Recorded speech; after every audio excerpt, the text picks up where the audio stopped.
I think the real value of Bitcoin is it's so simple. You stack Bitcoin, you save it, you never sell it, and you just borrow against it to fund just the purchases that make your quality of life better. And it really makes finance so simple. What's going on, guys? Today we got a great episode with Shazan Maradia. He is the founder of Lava. And in this conversation, we're going to talk about what every single person wants to talk about, which is rich Bitcoiners trying to figure out how to live their life, enjoy happiness, and pursue all the things they want in their life without selling their Bitcoin. Everyone who stacks Bitcoin knows number one rule of Bitcoin: do not sell your Bitcoin. And Shazan is here to explain a bunch of ways that really rich Bitcoiners are actually accomplishing this. Not selling their Bitcoin, but living the life that they want to live. He's built a ton of products for them to do, but he also has tons of really cool stories about people buying houses and cars and going on vacations, doing all kinds of fun stuff. This is what Bitcoiners ultimately are trying to do. They're trying to get to financial security and financial freedom. Shazan is here to explain it all to us. Here's my conversation with Shazan Maradia. All right, guys, I'm super excited about this conversation. You know, one of the big things that I see happening in the Bitcoin world is that we have something called a high net worth Bitcoiner. These are basically people who have made an enormous amount of paper money. They've got a lot of Bitcoin. Bitcoin has appreciated significantly. In dollar terms, this Bitcoin is worth sometimes millions, tens of millions, hundreds of millions, even billions of dollars. But they don't want to live like a monk. They don't want to just be up in the mountains with no material goods, right? I always used to joke, you can't eat your Bitcoin. You can't live in your Bitcoin. You can't sit on your Bitcoin. You still need to be able to actually live your life. And especially for people who are hyper wealthy, they're trying to figure out, okay, I got all this paper money, but how do I actually go and use this in my life? Part of, driving some sort of outsized financial return for yourself is being able to enjoy it. And we see this in tech in general. If you look at maybe an OpenAI, I always love seeing that whenever OpenAI does a secondary or a tender, all of a sudden home prices in San Francisco and the Bay Area, they all tick up a little bit. All that money goes from the company to the employee's pocket. Then it goes and it buys real estate, or it buys cars, or it goes and gets consumed in different ways.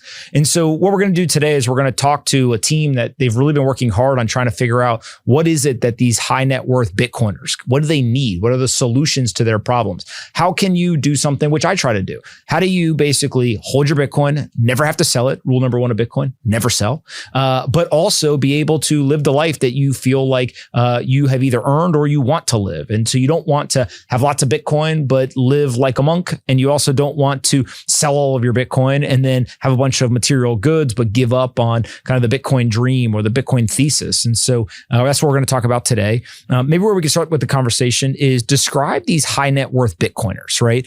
These are multiplying in number as Bitcoin goes higher and higher, but who are they? How did they come into the Bitcoin? And what exactly are they doing in their lives, outside of any sort of financial strategy? Well, thanks for having me on.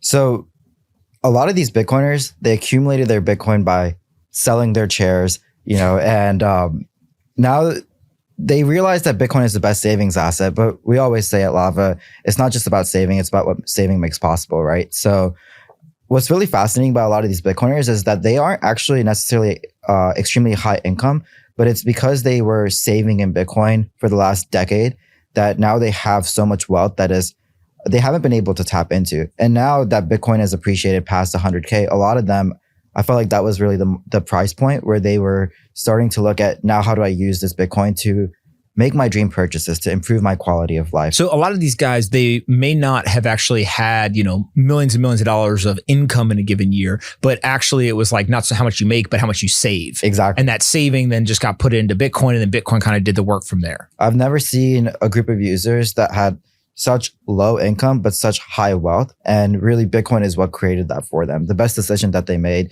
financially was to just save in Bitcoin. Dude, that makes me so excited. Yes. Like, if you really think in a weird way, historically it has been people had to go and drive really, really high income levels. And whether you did it as a W-2 or you did it as an entrepreneur, pretty much the only path that you had was you just had to get paid an enormous amount of money. But it is somewhat liberating, I guess, like economically, to say to somebody, it doesn't matter. You can be a teacher. You can be a firefighter or a police officer. You can be any profession in the world. You can make a lot of money or not make a lot of money. As long as you live within your means, take the excess and put it into this savings technology, then all of a sudden you can drive the balance sheet side and really create wealth for you and your family. Exactly. One of our users is a teacher and makes, less than 100K, but has been stacking Bitcoin over the last decade. And by using Lava, he's been a rich teacher. Yeah. Has millions, I think maybe it's more than 10 million in Bitcoin now, which is pretty insane for someone whose income doesn't really match their wealth. And they've been able to tap into their Bitcoin using Lava to get a better house, to support their entire family, their extended family, even to get a better car. So it is really cool. And I think it really goes to show the impact saving can have on your life. So there's a teacher that for years has been just saving income and putting it into Bitcoin. Now has more than $10 million in Bitcoin. You know what's funny is Dave Ramsey, who I think Dave is a great guy. I think he's helped a ton of people. He gets a lot of hard time from the Bitcoiners because he doesn't like Bitcoin. But he does this survey. I think it's every year, or maybe every couple of years, and he basically looks at what are the professions that are most likely to become millionaires in America. One of the top 5 professions is being a teacher. Really? Which is kind of shocking. Like the average pay for a teacher, I think is like somewhere around $50K across the country. Yes. And so you're like, how does somebody who gets paid, $50K? And a huge reason is because culturally, like, have you ever seen a teacher drive a Ferrari? No. Or wear a Rolex, right? Or like is at the club at, on Friday and Saturday night, like wasting all their money? No, of course not. They live within their means. And from a personality standpoint, the people who become teachers, the cultural like mimetic nature is not to go spend a bunch of money. And so in a weird way, they actually have very high savings rates. And then they just do that over time and it builds up wealth. Bitcoin kind of just supercharges that. So like, it's weird that a teacher has $10 million. Like that's, kind of surprising, but at the same time, like maybe it's not that weird. Yeah. I didn't actually think about a teacher from that perspective, but it makes a lot of sense. And we've had users that are, we have one of these users, he also doesn't make a lot of income. I think he's in like construction and, he borrowed against his Bitcoin to buy a house. And what's really interesting is now that home prices are so high, there's like a basket of people right now that have so much wealth that they haven't tapped into, and they're great buyers of real estate. And what he did is he actually can't qualify for a traditional mortgage for the house that he really wanted to buy because his income isn't there. Because the income's not there. And also the bank probably doesn't count the Bitcoin towards the mortgage, right? So for those that don't know, if you've tried to go buy a house and you want to get a mortgage and you have an enormous amount of percentage basis of your net worth in Bitcoin, the bank basically tells you 0, right? And I think I've told the story before that a couple years ago, I had this happen where the bank basically came to me and they were like, hey man, we love you as a client.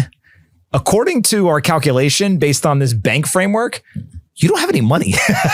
And I was like, oh my God, what do you mean? And they were like, yeah, dude, you have no public equities, right? Everything is private investments and Bitcoin. Like we can't count that stuff. And so that was actually the impetus for me to start doing stuff in the public market was like, I need to be able to show the bank assets. Now it is changing a little bit because the banks are starting to be able to recognize Bitcoin and crypto assets. But I do think there's a very large portion of people who kind of felt like outcast in the traditional financial system.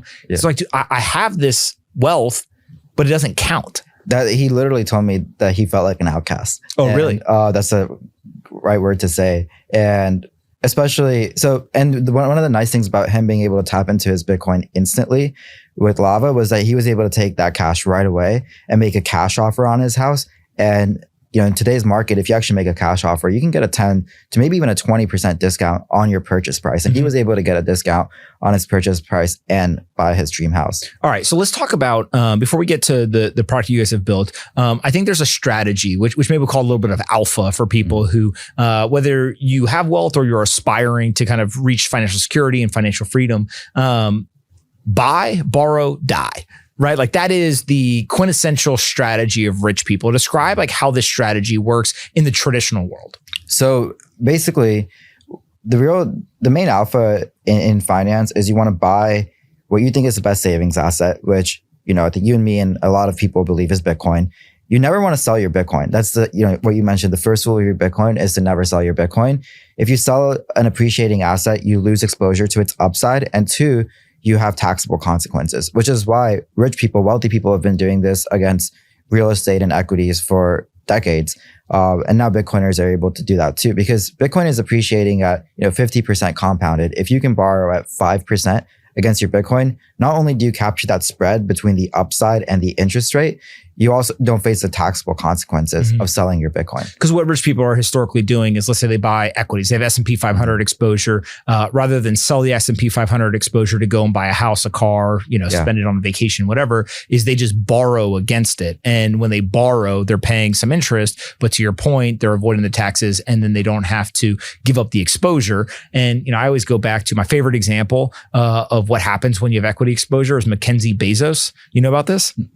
Mackenzie Bezos, I should look up the exact number. Yeah. She has donated post-divorce. She got like 25%, multi-billionaire. She's donated something like $7 or $9 billion to different causes, but she has more money today than she had at the time of divorce. Really? Even though she's given away like, whatever, $8 to $10 billion. She's borrowed to... Not even borrowed. It's just that Amazon stock has appreciated at a faster rate than she can give away the money. Right? So she's literally just like, lighting it on fire. Like some of the causes she's given to is crazy, right? But Amazon stock continues to appreciate. So same thing here is if you're borrowing and the stock, the Bitcoin, the real estate, whatever the thing is, continues to appreciate faster than the rate that you're borrowing at, in a weird way, you still have, kind of come out on top. Yeah. One thing one of our users told me that I hadn't thought about before was he wanted to feel really aligned with Bitcoin's upside. And he said, yes, it financially made sense for me to borrow. But the other thing was he didn't want to feel salty if he had sold his Bitcoin and Bitcoin started to appreciate. So he was like, I knew that for my own peace of mind, that borrowing would keep me still aligned with Bitcoin's success. So it wasn't just a financial decision for him. It was also just wanting to feel aligned with the market and the upside of Bitcoin. Today's episode is brought to you by Simple Mining. Have you ever been interested in mining Bitcoin? As a miner myself, I've been using Simple Mining for the past few months, and the experience has been nothing short of seamless. I mine with the pool of my choice, and the Bitcoin is sent directly to my wallet. Mining, which is based in Cedar Falls, Iowa, offers a premium white glove service designed for everyone, from individual enthusiasts to large-scale miners. They've been in business for 4 years and currently operate more than 20,000 Bitcoin miners, including mine. Their electricity is over 65% renewable thanks to the abundance of wind energy. Not only do they simplify mining with their top-notch hosting and on-site repair services, but they also help you benefit financially by running your operations as a business. This approach offers 100% bonus depreciation to optimize the profitability of your investment. Do you ever worry about the completion of maintaining your mining equipment? They've got you covered there too. For the first 12 months, all repairs are included at no extra cost. If you experience any downtime, they'll credit you for it as well. And if your miners aren't profitable at the amount, simply pause them with no penalties. When you're ready to upgrade or adjust your setup, their exclusive marketplace provides a seamless way to resell your equipment. Join me and many satisfied miners who have simplified their Bitcoin mining journey. You can even get started today with a 7-day miner trial. Visit simplemining.io/pomp to get started today. That's simplemining.io/pomp to get started today. With Simple Mining, they make it simple. All right, so let's talk about, you guys have built 2 different products for this specific type of user. So it's people who have Bitcoin, they want liquidity, they don't want to sell, they want to stay aligned with Bitcoin. Let's talk about the non-line of credit product first, like just kind of more traditional borrowing. How does this work? So it's pretty straightforward. You take your Bitcoin and you lock it up as collateral. It's never rehypothecated. It's safe. We can prove to you that your collateral is safe. And you borrow 50% against the Bitcoin you put as cash. You get it fully instantly anywhere you are in the world. And there's an interest rate attached. So the interest starts accruing and the original loan product required you, it was similar to a mortgage. It requires you to make monthly payments. There's a fixed term that you decide on when you initiate the loan. And so throughout the loan, you're making monthly payments. And at the end of the loan, you'll repay your loan in full, or you can extend your loan. Okay. So let's just say that somebody's got $100,000 worth of Bitcoin for a round number. So I got $100,000 of Bitcoin. I can borrow $50,000 against it. Exactly. What is the interest rate that I'm paying on that? 5%? 5 to 10% in the original product. Okay. So let's say I got 100,000 of Bitcoin. I borrow 50,000. I got to pay somewhere between 5 to 10%, depending on a whole bunch of factors. Do you have to underwrite me as a borrower, or you just underwrite how much Bitcoin I'm giving you? One of the things that people get everyone that borrows against their Bitcoin with Lava, almost everyone texts me or messages us saying, this is crazy. Like no documentation required at all. It was just about what I had, which was my Bitcoin, not about anything of me as a person. I mean, the meritocracy that this creates, right? Where, I've gone deep down the rabbit hole of the discrimination inside the banks. And sometimes it's based on race, religion. They just don't like you. We have seen how many things get politicized. It's like if they have to underwrite the borrower rather than the assets, it introduces human bias. And therefore some people get better rates, some people get worse rates, some people get better, get the loan, some people don't.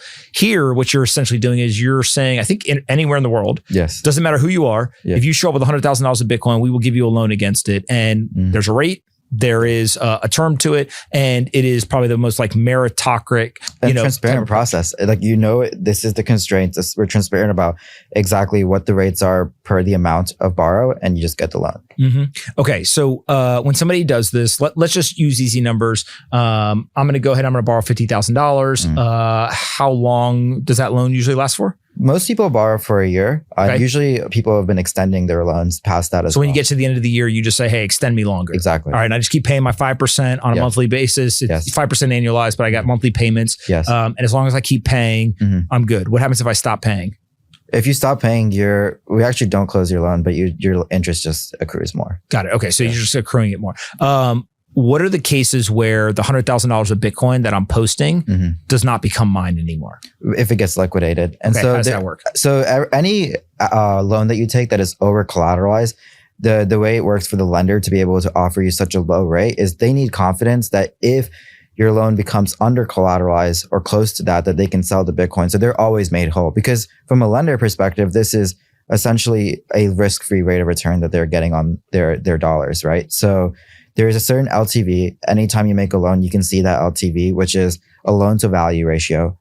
If you want to look at it as a liquidation price, there's also, in a way you can think about it, is if Bitcoin goes to this certain price, your loan can get liquidated unless you add more collateral ahead of time. We have a feature in Lava where if you just have the Bitcoin, not even as collateral, but on Lava, we can automatically add it so that your loan won't get liquidated. So let's talk about from the lender side, right? So I've looked at a bunch of these businesses, been involved in some of them. And one of the things that I am shocked by is that the major banks have not gotten into lending against Bitcoin, right? I've told a story recently that back in 2018, 2019, I wrote this story, I wrote this letter, and I said that Bitcoin was pristine collateral. And a lawyer friend of mine messaged me and goes, you're like insane. Like, stop saying that, right? But the point was, and I still believe this, is in a normal asset-backed loan, let's say a car, I apply for a car loan. You as the lender give me the money. I go buy the car and I leave with the car. So I have the collateral. You have basically a piece of paper that says I'll pay you back. If I stop paying, you got to come find the car. Exactly. You got to find me. You got to find the car. You got to repossess the car, and then you got to liquidate the car. That's a really expensive, time-consuming process, and it's not even guaranteed you're going to find the car. Exactly. And so there's like this loss ratio that comes with, hey, we just know we're going to lose, 5% of the book.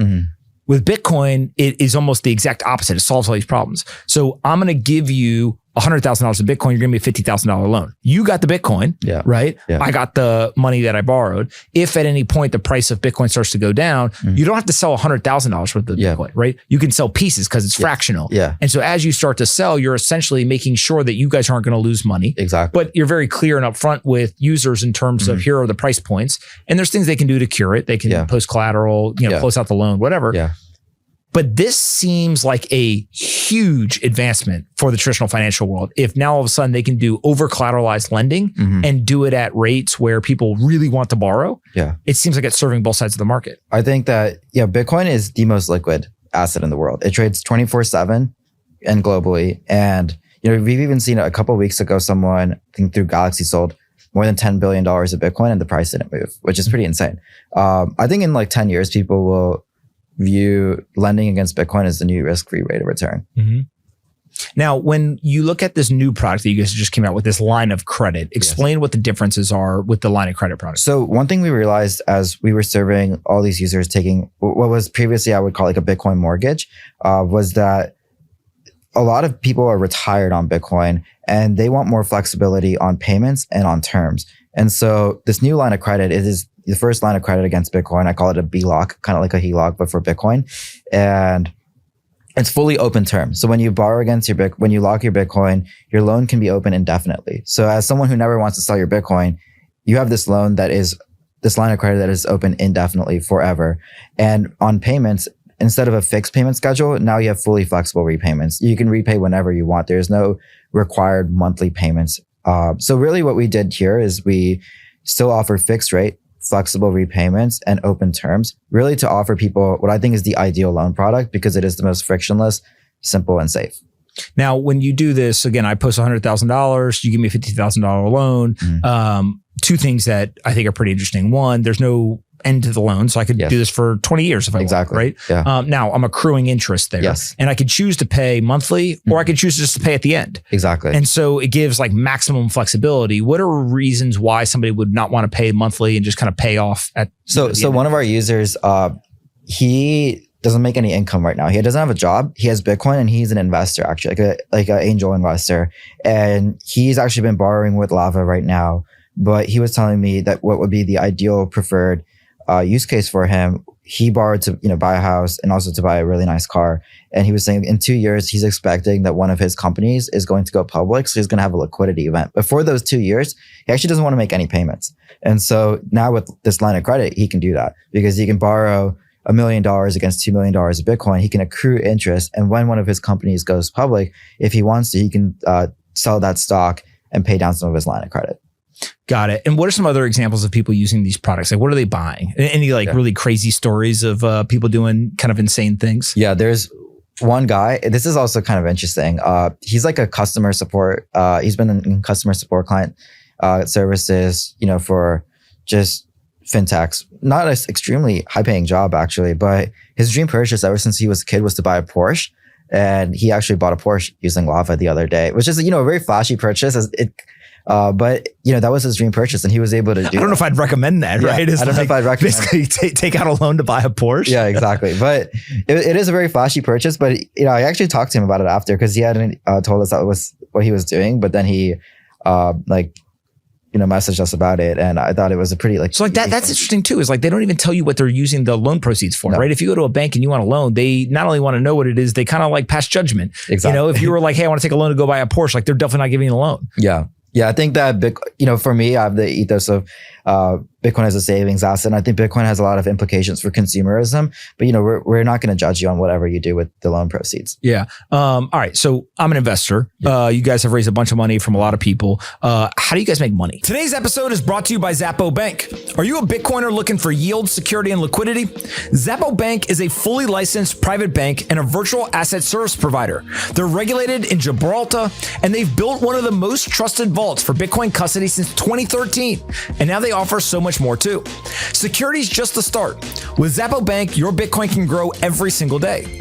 Members earn 3.75% APY on USD deposits and 0.5% APY on Bitcoin balances. And that interest is paid daily in Bitcoin. You can also spend worldwide with their premium debit card, earning up to 1% cash back in Bitcoin and no foreign exchange fees. And when you need liquidity, you can borrow against your Bitcoin up to $1 million instantly with no hidden fees and no early repayment penalties. That means you can access cash without selling your Bitcoin. And if you ever need help, you can talk to a real person too. Xapo's expert team is available 24/7 to answer your questions. Pomp podcast listeners like you who sign up as new users will receive $150 off their first year of membership. Go to xapobank.com/pomp to learn more and sign up today. That's xapobank.com/pomp. Go check it out today. So every loan business makes money in just one way, which is there's a cost of capital, and then you make loans and you take a little margin on it. All right. Can you say what your cost of capital is? So our cost of capital right now is between 4.5% to 7.5%. Okay. But now we're reducing it pretty significantly. So right now we're actually making all loans with the line of credit at a 5% interest rate. Yeah. And we also going to say is if you're lending at 5%, but you're paying 7%, that don't work. No, but that's not Albert Einstein. We're mostly using our cost of capital at 4.5% to 5% right now. Okay.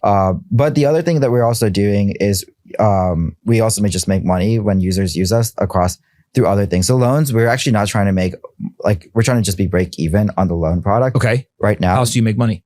Because we serve all sorts of other financial services to people. A lot of people that use Lava to borrow against their Bitcoin start using us to do buying Bitcoin, for example. Mm-hmm. They start using us to make dollar payments because you have cash. Now you need to make payments with that cash. You'll start using us to do that.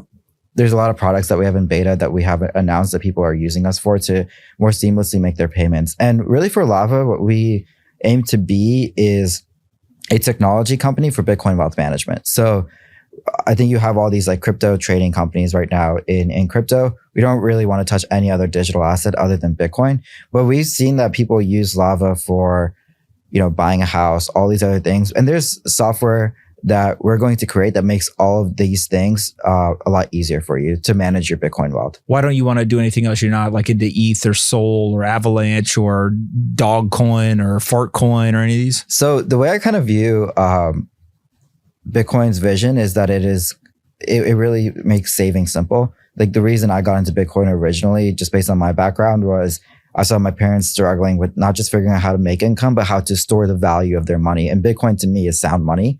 And I think today, every financial platform I see, they want you to speculate and we want you to save. And so we're really focused on this vision where Bitcoin is the foundation of your wealth. It's the foundation of your saving. And if you really think about what you want in a financial experience, you want something that grows your savings. And if you believe Bitcoin is your savings, you want something that helps grow your Bitcoin over time. And that's what we want to do. We really measure our success with how much more Bitcoin do you have because you use Lava versus if you didn't. Mm-hmm. Now, when you guys are building a company, like who the heck is working at this company? Where are you finding these people? Are they like nerd computer scientists? Are they coming from Wall Street? We've hired some people from Bitcoin who've been developers in the industry for more than a decade. Have invented some of the core cryptography and protocols that make Bitcoin what it is. We've also hired people from a fintech perspective. We've hired people from some of the largest fintechs. Our investors are, you're an investor, but also founders. He has to say me first because I'm sitting here. Go ahead. And like Keith from Khosla and Founders Fund. We've actually leaned on their networks as well to help us find the best talent in the industry across not just Bitcoin, but also fintech and larger tech as well. Am I going to make money on this investment? I hope so. Yeah, well, you hope so. That don't make me very. How are you supposed to say, hell yeah, you are? But you will, yes. All right. And then what's next? What else are you guys going to build? So right now, we're really focused on just scaling out this line of credit. But I mean, I'll give a teaser for the people that are viewing this right now. We're building a card right now. A card? Yes. So basically, it's already in beta and it'll be rolled out to basically everyone over the next month or two. And the real value of this is right now we launched a feature about a month ago where we can create a Bitcoin bank account for you. So if you go to your Rippling, you're like just someone working at, one of my friends is working at a startup in San Francisco. He actually started doing this too. He just wants to stack Bitcoin with every paycheck. He's all in on Bitcoin. So we create this Bitcoin bank account. You go to Rippling, you put it as your bank account. Your employer doesn't even know you're stacking Bitcoin with it, but anytime you send money to it, it gets converted to Bitcoin with zero fees and gets sent to your Lava account. Now you're all in on Bitcoin. Now you have your line of credit. You can borrow against it to make purchases. But right now, obviously people aren't accepting like QR codes everywhere in America. Most people accept cards. So we have this card that we're launching that anytime you swipe it, it will literally draw on your line of credit to fund the purchase at the point of sale. So you can live on it. So basically, it's a credit card that if you're using a line of credit against your Bitcoin rather than a normal credit card. And so what are the advantages? Like a lower interest rate? Well, you're already going to get the interest rate that you get with the line of credit, 5%. But that's lower than credit cards that are ripping people off at 29%. For sure. That should be a crime. Yeah. Like, I get a market forces and stuff, but that's crazy. That is crazy. I mean, that is preying on people who don't know what's going on. For sure. But I will say most Bitcoiners are probably not, at least from my perspective, racking on that level of credit card debt. The real value is Oh, you mean the people who believe in sound money aren't racking up? Debt is paying 29% interest? Okay. Exactly. But the real value is now you can get paid in Bitcoin. Your employer doesn't have to change. You're saving in Bitcoin. You're never selling it. And you can now pay wherever you want. Your employer doesn't change. The merchant doesn't change, but you live on a Bitcoin standard. Mm-hmm. And that's really what the line of credit, along with the card, along with the getting paid in Bitcoin kind of enables for us. Got it. And is like everyone going to do this in the future, or do you think that this is still going to be like a subset of people? Right now, what I say is that we have people that are really living this future over Bitcoin is their savings asset.